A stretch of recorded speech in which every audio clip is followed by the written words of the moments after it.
बिस्मिल्लाहिर्रहमानिर्रहीम।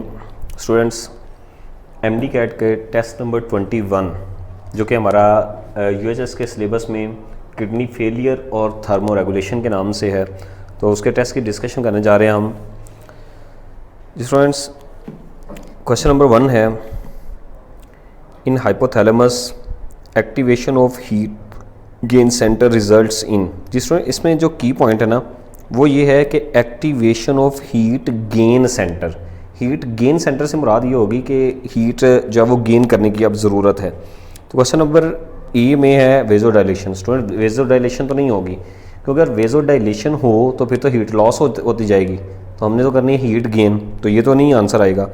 लो metabolic activity, लो metabolic activity हो इसका मतलब है हीट कम प्रोड्यूस होगी, तो फिर भी हीट गेन नहीं हो रही है, ये भी नहीं हो सकता। फिर रैपिड ब्रीथिंग, रैपिड ब्रीदिंग का इसमें चूँकि एक्टिवेशन ऑफ हीट गेन है तो रैपिड ब्रीदिंग का इसमें इतना ज़्यादा असर नहीं है, ये नहीं है असर इसका। Loss of less latent heat, अब लेटेंट हीट से मुराद होती है ऐसी हीट जो एक चीज़ को दूसरी में ट्रांसफ़र करने में ज़रूरत होती है। जैसे हम सिंपल अगर एग्जांपल ही लें कि पानी को स्टीम में चेंज करनी है तो जो हीट उसको ज़रूरत होगी वो लेटेंट हीट कहलाएगी, तो इसकी लॉस जो होगी वो कम होगी। Loss of less latent heat, ये प्रॉपर आंसर है डेल्टा इसका। क्योंकि स्टूडेंट देखें, एक्टिवेशन ऑफ हीट गेन यानी हीट गेन करनी है, तो इसका मतलब है लॉस तो फिर कम से कम होगी। तो क्वेश्चन है उसका कि in hypothalamus activation of heat gain centre results in, तो रिजल्ट्स इन इसका मतलब है loss of less latent heat, ठीक है, यानी लेस लॉस होगा इसका जो है ना वो लेटेंट हीट का, तो ये आंसर बनता है डेल्टा। क्वेश्चन नंबर 2 है, when body temperature rises several mechanism helps in losing heat, यानी जब बॉडी का टेम्परेचर राइज होगा तो बहुत सी चीज़ें हीट को लॉस करने में मदद देती हैं। Mechanism which help in heat production is, अब mechanism which help in heat production is देखते हैं जी, reduced breathing, excessive sweating, reduced rate of metabolism, excessive vasodilation. So इस पर दोबारा हमें देखना पड़ना है कि व्हेन बॉडी टेम्परेचर राइजेस, जब हमारे बॉडी का टेम्परेचर राइज होता है तो अब टेम्परेचर, जब बॉडी का टेम्परेचर राइज होगा ना तो अब मेटाबॉलिज्म की ज़रूरत नहीं है या कम ज़रूरत है, क्योंकि अगर मेटाबॉलिज्म भी ज़्यादा होती गई फिर तो और ज़्यादा ही जो वो प्रोड्यूस होती रहेगी। तो इसका मतलब ये होगा कि हम तो ऑलरेडी बॉडी का टेम्परेचर ज़्यादा है, ऑलरेडी बॉडी हीट को लॉस करना चाहती है, तो बॉडी हीट को लॉस करना चाहती है तो फिर इसका मतलब है प्रोड्यूस तो कम करना चाहती होगी, तो इसका मतलब है बीटा आंसर बनेगा reduced rate of metabolism, beta answer है। बाकी स्टूडेंट्स, एक्सेसिव स्वेटिंग होगी तो ये इसमें जो है ना वो ठीक है, ये एक्सेसिव स्वेटिंग से हीट लॉस हो रही है, एक्सेसिव वेजोडाइलेशन से हीट लॉस हो रही है, रिड्यूस ब्रीदिंग है, ठीक है, वगैरह वगैरह। तो इसमें सिर्फ ये जो बीटा आंसर है ना, रिड्यूस्ड रेट ऑफ मेटाबॉलिज्म, ये रिड्यूस्ड रेट ऑफ मेटाबॉलिज्म हो जाएगी, जो कि हीट प्रोडक्शन के हवाले से है। उसने पूछा ना कि जब बॉडी का टेम्परेचर राइज होता है तो हीट प्रोडक्शन में कौन सी चीज़ हेल्प करती है, तो हीट प्रोडक्शन मेटाबॉलिज्म से ही होगी लेकिन कम होगी। Non shivering thermogenesis happens in, जिसमें नॉन शिवरिंग थर्मोजेनेसिस होता है कि जिसमें हमारे मसल्स ट्रिमर्स नहीं करते, एक्टिवेशन ऑफ मसल्स नहीं होती। जैसे हमारी बॉडी के अंदर थायरॉक्सिन हार्मोन जो है इसकी मौजूदगी में, या जो अंडर स्किन जो फैटी लेयर होती है, तो अंडर स्किन जैसे ब्राउन फैट्स हैं उनसे जो हीट प्रोड्यूस होती है या थायरॉक्सिन से जो प्रोड्यूस होती है वो नॉन शिवरिंग थर्मोजेनेसिस है। तो थर्मोजेनेसिस होती है, non shivering thermogenesis happens in. अब कोल्ड डे जब होता है ना, कोल्ड डे में स्टूडेंट्स फिर तो दोनों ही चल रहे होते हैं, क्योंकि उसमें शिवरिंग और नॉन शिवरिंग दोनों ही चल रहे होते हैं। लेकिन जो वार्म डे होता है ना, वार्म डे में जो भी हीट थोड़ी बहुत प्रोड्यूस होनी है वो नॉन शिवरिंग ही होगी बीटा।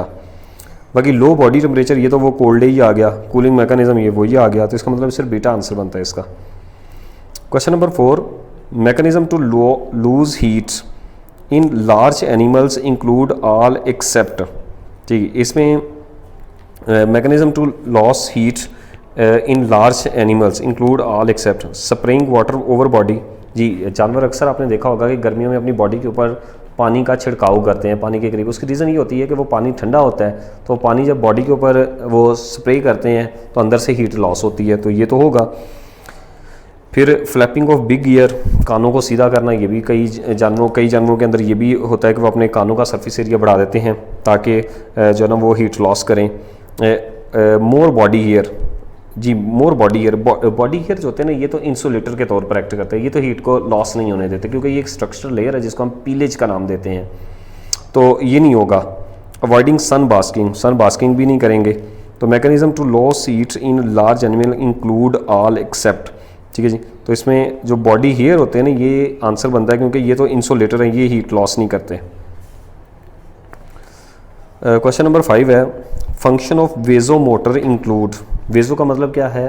Blood vessel. मोटर का मतलब होता है जो हमारे मसल्स के ऊपर जो मोटर न्यूरॉन्स होते हैं, तो इसी तरह ब्लड वेसल्स के अंदर भी जो मसल्स होंगे उनके भी ऊपर जो है वो न्यूरॉन्स होंगे।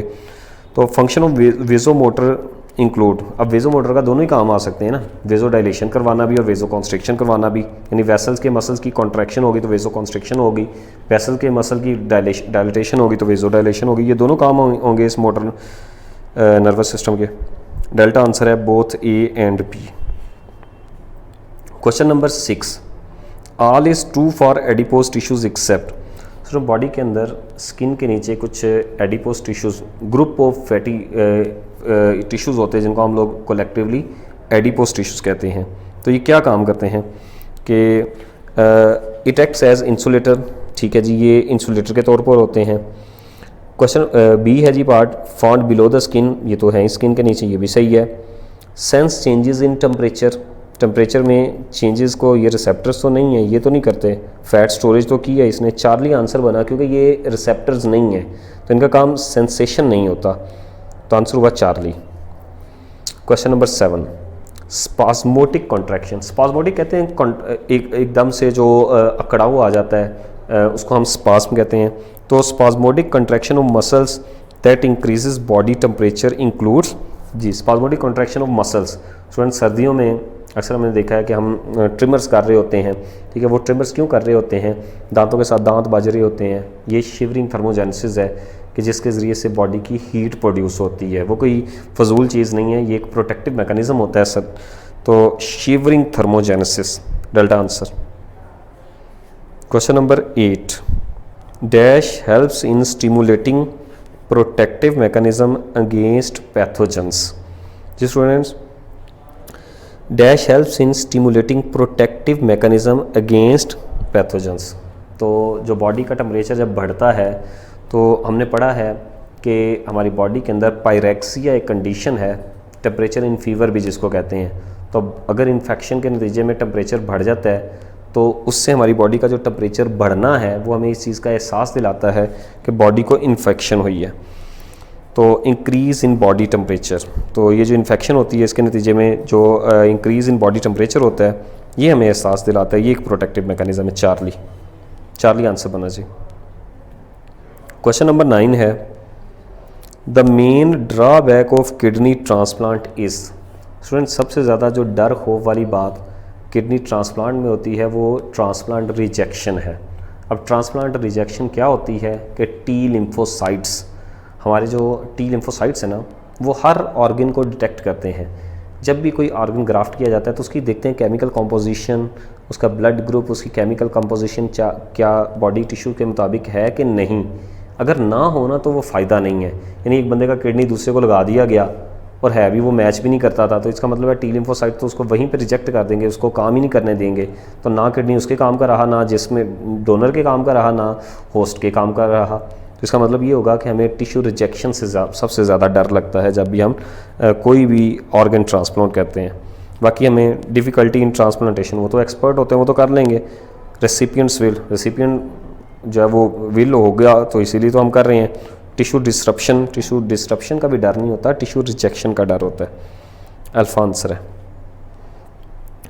क्वेश्चन नंबर 10 है, peritoneum covers the peritoneal cavity and it is mainly, हाँ जी, पेरिटोनियल कैविटी जो कि हम पेरिटोनियल डायलिसिस में यूज़ होती है, तो ये एक थिन लेयर ऑफ एपिथीलियम है, ठीक है जी। ये हमारी एब्डोमिनल कैविटी के अंदर एक थिन लेयर ऑफ एपिथीलियम है जो कि एक्ट करती है एज अ पेरिटोनियल मेम्ब्रेन, जिसके अक्रॉस पेरिटोनियल डायलिसिस या बॉडी कैविटी डायलिसिस भी किया जाता है।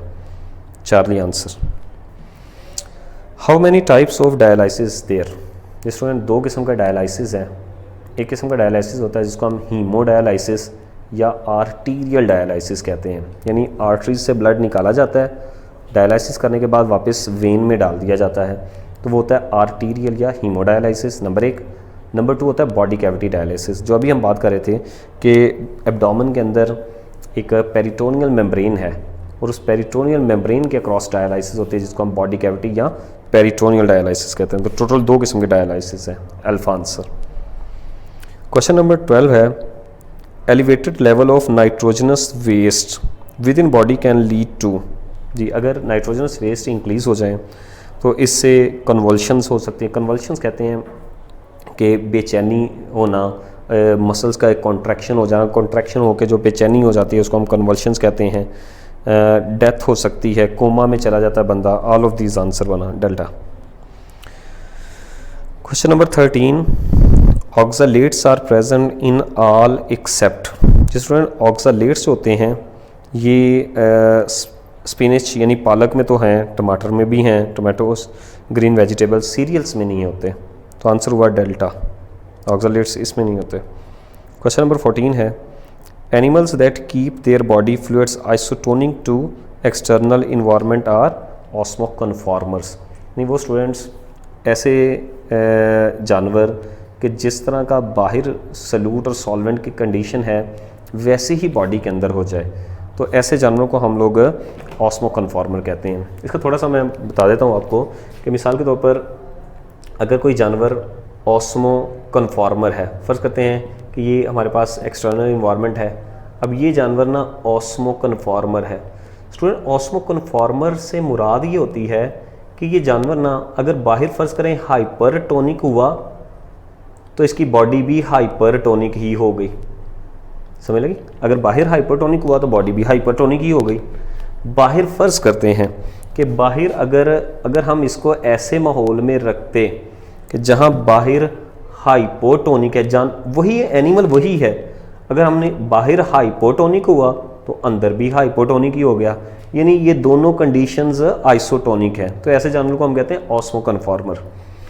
इसके बरक्स स्टूडेंट, अगर जानवर होता कोई ऑस्मो रेगुलेटर, तो ऑस्मो रेगुलेटर क्या है? जो कि रेगुलेट करता है, जिसकी अपनी बॉडी की कंडीशंस होती हैं। मसलन अगर कोई जानवर है उसको हम हाइपरटोनिक इन्वायरमेंट में रखें, फ़र्ज़ करें ये मैंने ना हाइपरटोनिक इन्वायरमेंट में इसको रख दिया, तो इसका मतलब ये होना था हाइपरटोनिक इन्वायरमेंट वो होता है जहाँ पर साल्ट ज़्यादा है। तो स्टूडेंट, साल्ट्स इसकी बॉडी में ना ज़्यादा जाने थे, तो इसकी बॉडी में साल्ट ज़्यादा हो जाते, और जब साल्ट ज़्यादा हो जाते तो फिर ये मजबूरन यहाँ से साल्ट्स निकालता। इसको साल्ट निकालने की ज़रूरत पड़ती। कैसे? एक्टिवली कि पैसिवली? तो आपका जवाब होना था एक्टिवली। ये एक्टिवली यहाँ से साल्ट को रिमूव करता अगर ये ऑस्मो रेगुलेटर है। ये अब हम कहानी पढ़े ऑस्मो रेगुलेटर की। जी, सिमिलरली स्टूडेंट्स, अगर हम इसी ऑस्मो रेगुलेटर एनिमल को ऐसे इन्वायरमेंट में रखें जो कि हाइपोटोनिक है। अब हाइपोटोनिक वो होता है जहाँ पर पानी ज़्यादा हो। अगर हमने इसको ऐसे इन्वायरमेंट में रखा जहाँ पानी ज़्यादा है, तो स्टूडेंट्स पानी अपने आप इसकी बॉडी में जाना था और इसके बॉडी के अंदर ऑस्मोटिक फ्लडिंग हो जानी थी, तो फिर मजबूरन इसको क्या करना पड़ना था? मजबूरन इसको पानी रिमूव करना पड़ना था। एक्टिवली के पैसिवली? तो क्या जवाब हुआ? एक्टिवली। रिमूव इसको एक्टिवली करना पड़ना है। बॉडी के अंदर अगर जा रहा है तो वो तो पैसिवली जा रहा है, क्योंकि बाहर पानी ज़्यादा है, तो बॉडी के अंदर पैसिवली। इसलिए ना हमारी किताब में एक जुमला लिखा हुआ है कि ऑस्मो रेगुलेटर्स, ऑस्मो रेगुलेटर्स ऐसे जानवर हैं जो हाइपरटोनिक इन्वायरमेंट में अगर रखें तो एक्टिवली साल्ट रिमूव करते हैं, और अगर इनको हाइपोटोनिक इन्वायरमेंट में रखें तो एक्टिवली वाटर रिमूव करते हैं। बस ये एक बेसिक कॉन्सेप्ट हैं, अगर ये समझ में आ जाए तो फिर नेक्स्ट ऑब्जेक्टिव भी जहन में आती जाएंगी। जी स्टूडेंट्स, क्वेश्चन है जी, क्वेश्चन नंबर हमारा चल रहा था कि animal that keep their body fluid isotonic to external environment are called osmoconformer. तो ये ऑस्मोकन्फॉर्मर जो अपनी कंडीशन को मेंटेन नहीं करते, आइसोटोनिक रखते हैं। चार्ली, क्वेश्चन नंबर 15 है, in human osmoregulation takes place by. जी स्टूडेंट, ह्यूमन में ऑस्मो रेगुलेशन किडनीज़ के ज़रिए से है कि किडनीज़ ना सिर्फ हमारे एक्सक्रीटरी ऑर्गन्स हैं बल्कि ज़रूरत के मुताबिक बॉडी के अंदर वाटर को अपटेक रखना, बॉडी को रिमूव करना, ये भी किडनीज़ का ही काम है। तो किडनीज़ आंसर है जी हमारा। चार्ली, सॉरी मैं देख लेता हूँ कि इसमें, हाँ जी बीटा आंसर है इसमें, kidney. Question number 16, which osmo regulatory step taken by hydrophytes. जिसमें हाइड्रोफाइट्स वो हैं जो वाटर लविंग प्लांट्स हैं, यानी ज़्यादा पानी वाले माहौल में रहते हैं। तो इसका मतलब है ज़्यादा पानी वाले माहौल में रहते हैं तो पानी अपने आप इनकी बॉडी में जाता रहता है और इनकी बॉडी के अंदर ऑस्मोटिक फ्लडिंग ही रहती है, तो फिर मजबूरन इनको कॉन्स्टेंटली पानी को रिमूव करना पड़ता है। तो इनकी जो स्टोमेटा है वो ज़्यादा तादाद में अपर सरफेस के ऊपर ज़्यादा स्टोमेटा होते हैं, ब्रॉड इनके लीव्स होते हैं, तो यानी सरफेस एरिया इनका ज़्यादा है। पहली ही ऑप्शन दी हुई है increase transpiration by increase surface area, क्योंकि इनमें स्टोमेटा की भी ज़्यादा तादाद है और वो भी अपर। बीटा में आंसर है stomata closing and open according to supply of water. ये तो मीजोफाइट्स की अडाप्टेशन है। Thick leaves decrease surface area, ये जीरोफाइट्स की अडाप्टेशन है, तो अल्फ़ा ही आंसर बना जी इसका। क्वेश्चन नंबर 17 है lithotripsy can be use for stones in.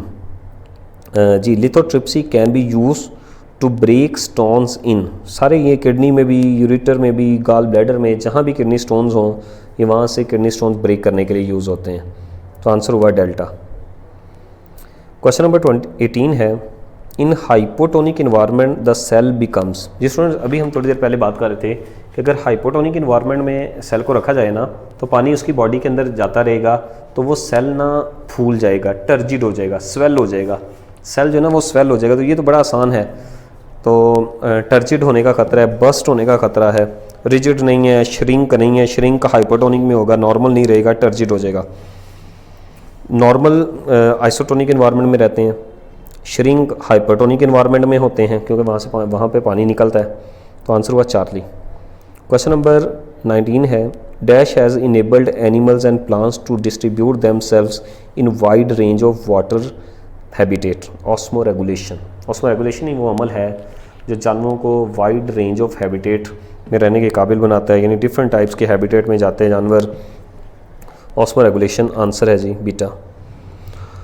Question number 20 है stony materials are found in kidneys and these causes urinary obstruction and are generally complicated by infection. जो stony materials होते हैं ना ये body kidney के जब urinary system में आएगा तो अगर इसके साथ साथ इन्फेक्शन हो जाए तो इन्फेक्शन के नतीजे में अब वो ज़्यादा, क्योंकि किडनीज़ इन्फेक्शन के नतीजे में बॉडी के पार्ट्स फंक्शन सही नहीं करते, तो जिसकी वजह से अब वो जो है वो दोहरी किस्म की डिजीज़ होना शुरू हो जाएगी, ज़्यादा जो है वो इससे नुकसान होगा।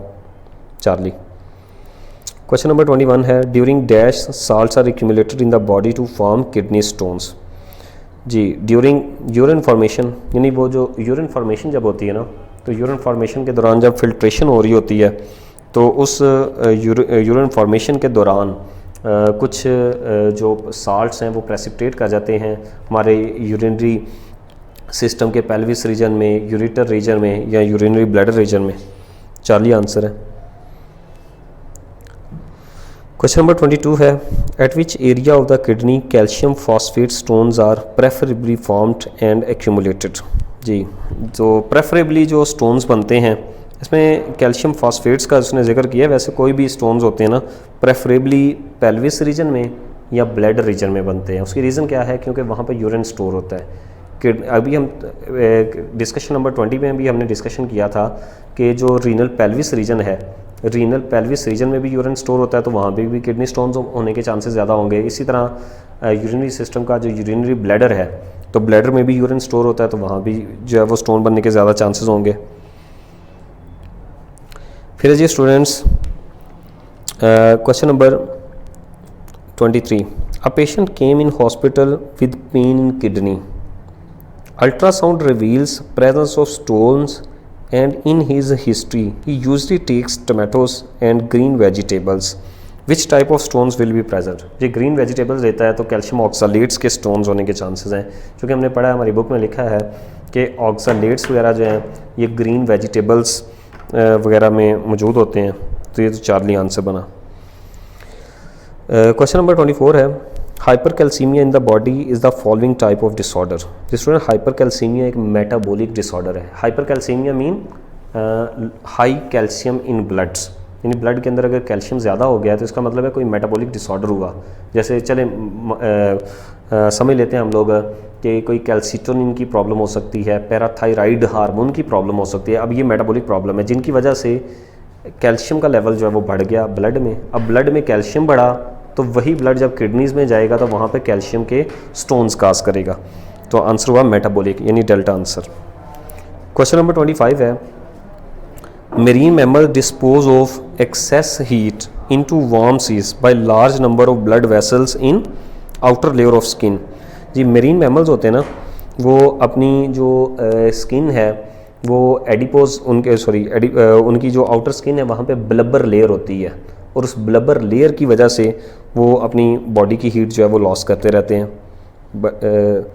Marine mammal dispose of excess heat into the warm seas by large number of blood vessels. Sorry इसको थोड़ा सा हम करेक्ट कर लेते हैं। ब्लबर एज एन इंसुलेटर के तौर पर एक्ट करती है, ठीक है, लेकिन यहाँ पे चूँकि ब्लड वेसल्स के ज़रिए से हीट लॉस का जिक्र किया है तो वो ब्लड वेसल इनकी आउटर स्किन में मौजूद होंगी। तो इनकी आउटर स्किन में ब्लड वेसल्स होती हैं जो कि रेडिएट करती हैं हीट को, जो है वो रिमूव करने में या लॉस करने में मदद देती हैं। क्वेश्चन नंबर 26 है, on a cool day a human's temperature may be several degrees lower in the dash than trunk. जी स्टूडेंट्स, किसी कूल डे में ये जो हमारे बाहर वाले लिम्स होते हैं, हमारी टांगे हैं या हमारे बाजू हैं, यहाँ पर तो सर्दी अच्छी खासी यानी टेम्परेचर लो होता है, लेकिन ये जो ट्रंक रीजन है इस ट्रंक रीजन का टेम्परेचर लो नहीं होने दिया जाता। क्यों? क्योंकि यहाँ पर वाइटल ऑर्गन्स हैं बॉडी के, तो इनकी प्रोटेक्शन की जाती है ताकि इनका टेम्परेचर लो ना हो, जबकि ये जो एक्सटर्नल बॉडी के लिम्स वगैरह होते हैं इनका टेम्परेचर जो है वो लो कर दिया। आर्म्स एंड लेग्स का तो टेम्परेचर लो कर दिया जाता है लेकिन ट्रंक का नहीं। Beta answer. क्वेश्चन नंबर 27 है, which mammals respond to cold by raising their furs thereby trapping air. जो लैंड मैमल्स होते हैं अक्सर हमने देखा होगा, हम में भी ये अडाप्टेशन है कि थोड़ी सी सर्दी हो तो ये हमारे बाल खड़े हो जाते हैं, लू खड़े हो जाना जिसको हम कहते हैं। और बाकी जानवरों में जैसे भैंस, बकरियां, डॉग्स वगैरह तो उनके बाल खड़े हो जाते हैं, ठीक है, रेज देयर फर्स, और वो जो गर्म हवा होती है उसको अपने उन बालों के अंदर स्टोर कर लेते हैं, जो कि एक इंसुलेटर के तौर पर एक्ट करती है, ठीक है। तो लैंड मैमल्स आंसर बनता है इसका, चार्ली। क्वेश्चन नंबर 28 है, in high degree renal failure end stage renal disease is also called uraemia.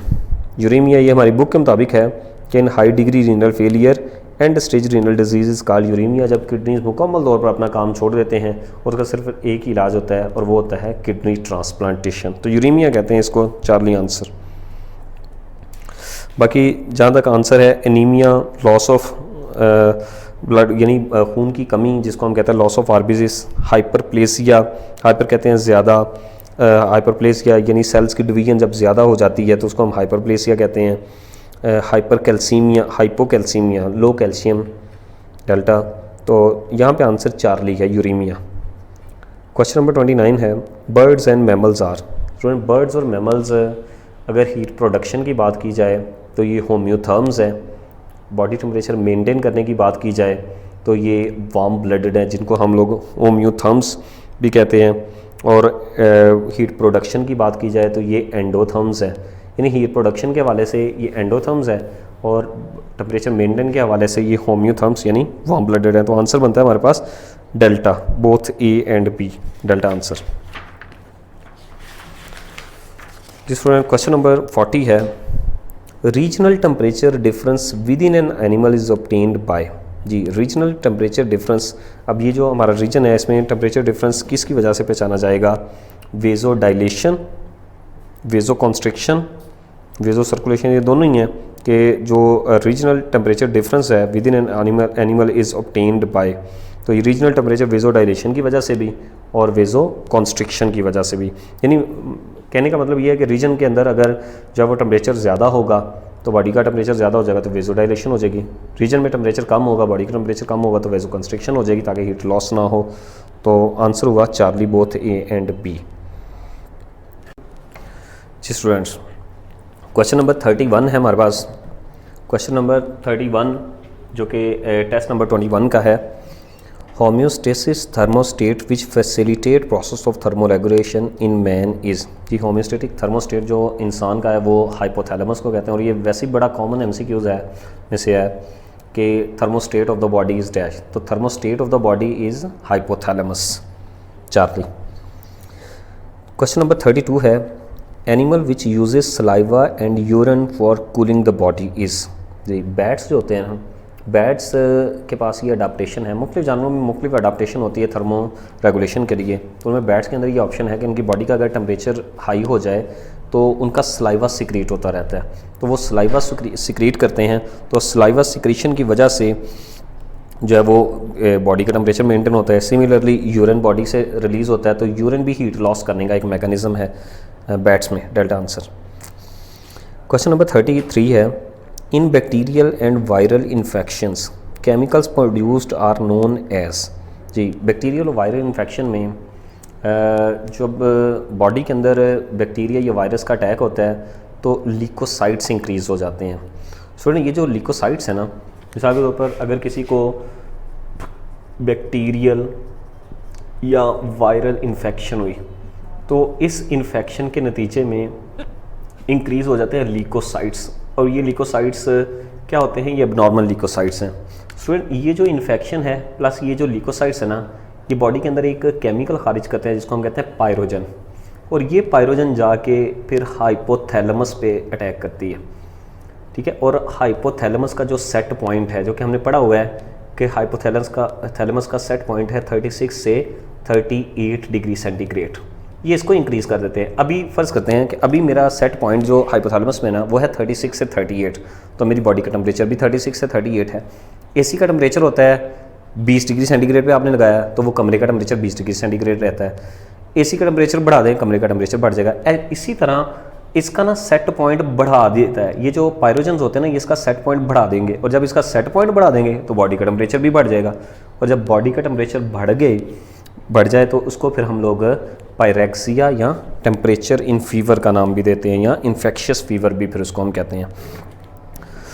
तो आंसर हुआ जी हमारे पास पायरोजन। ये फिलहाल यहाँ पे आंसर जो है ना, वो जो केमिकल्स प्रोड्यूस होते हैं वो पायरोजन्स हैं। चार्ली। क्वेश्चन नंबर 34 है इन cold temperature the cold receptor sends impulses to hypothalamus to inhibit heat loss mechanism and activate the heat cooperation mechanism. This includes जी कोल्ड। अब यहाँ पे बात की जा रही है कि in cold temperature the cold receptor send signals to the hypothalamus. Cold environment है, हाइपोथैलेमस को